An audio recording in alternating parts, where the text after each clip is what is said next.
what you see when you look at the infrastructure, at what's happening politically. But the second point I would like to show is the eye on the shrinking free space. Those of you who came to our conference on October 1st heard this Professor Nadira Kevorkian, a very well-known scholar. She teaches at the Hebrew University, and she was posting things, writing as a scholar, against the war and what's happening in Gaza. And the president of the Hebrew University in Jerusalem actually wrote her, asking her to resign because of what she wrote. So there is no academic freedom anymore in Israel. This is another, Dalal Abu Amne. She's a very well-known Palestinian singer, an Israeli citizen. And she had one post actually on her Facebook that says victory comes from God or something like that. She was arrested for several days and she had to pay a high fine. So just for a post on social media. But students who also would post something are also detained. This is in fact one of our students, Shams Badran. She had a post again against the war on Gaza, and she was arrested while she was on class in Zoom. You can see here she is on Zoom with her other students, and she was taking a film class with one of our professors when Israeli soldiers came and arrested her and her sister. They confiscated her computer, iPhone, iPad, all the electronic equipment, and they never brought them back. She was released after a day, but she had to pay a fine of like $3,000 to get free, just for a post. But also we see worldwide how critical voices are silenced.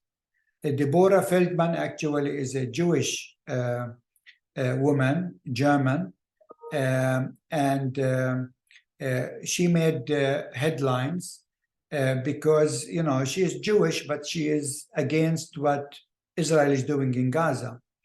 But in Germany, she is not welcome. Because as you can see here, this is a quote from her: Germany is a good place to be Jewish unless, like me, you are a Jew who criticizes Israel. So Palestinian voices are really silenced in the media, on Twitter, on Facebook, Instagram, etc. And yesterday I saw this post from Elizabeth Warren. As you know, she ran for presidency in the primary, and she here is saying that, talked about this issue, how Palestinian voices are being silent by Meta in this case, and she wants to fight that through a bill. But even in the States, you had Brandeis University was the first university in the US to ban Students for Justice in Palestine. They were declared illegal, followed by many others, including Columbia, did the same thing. And so Palestine is becoming criminalized in the Western academia. And this is a big issue also in the States about, freedom of speech, freedom of thought, the First Amendment, etc. And people who dare to speak up are paying a high price. You know, Wanda Nanibush is a very famous indigenous First Nation art curator. She was the first indigenous person to become a curator at the Art Gallery of Ontario in Toronto, in Canada. And basically, she was also suspended because of her critique of the war on Gaza. And you can see here how people who dare to speak up actually are paying a high price. Even journalists, this is again in Canada, she was dismissed by Global News because she posted something that is pro-Palestinian. Not pro-Hamas, but pro-Palestinian. And just to see how crazy this is, you know, there is something called the World Day of Prayer, which is a women lay movement. The first week in March, when we have the International Women's Day, they have a prayer, an ecumenical prayer, and this prayer is written every year by a group of women from a different country. And these countries usually are chosen years ahead of time.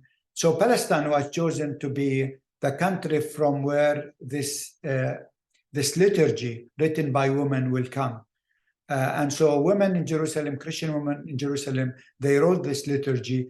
And the theme of the liturgy is, as you can see, I beg you, bear with one another in love, which is not chosen by Palestinians, but by the International Committee with the headquarters actually in New York. And but because it's Palestine now in Germany, they are banning this service for next year. And just to see how crazy it is, this is one of the churches in Germany saying we should boycott and cancel this World Day of Prayer from Palestine.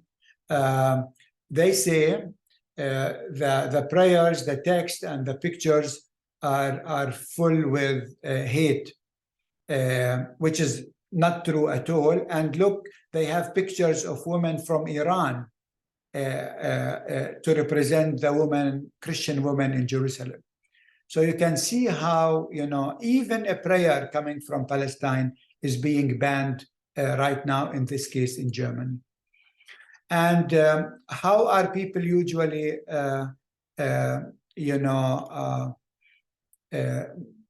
silenced? By weaponizing anti-Semitism.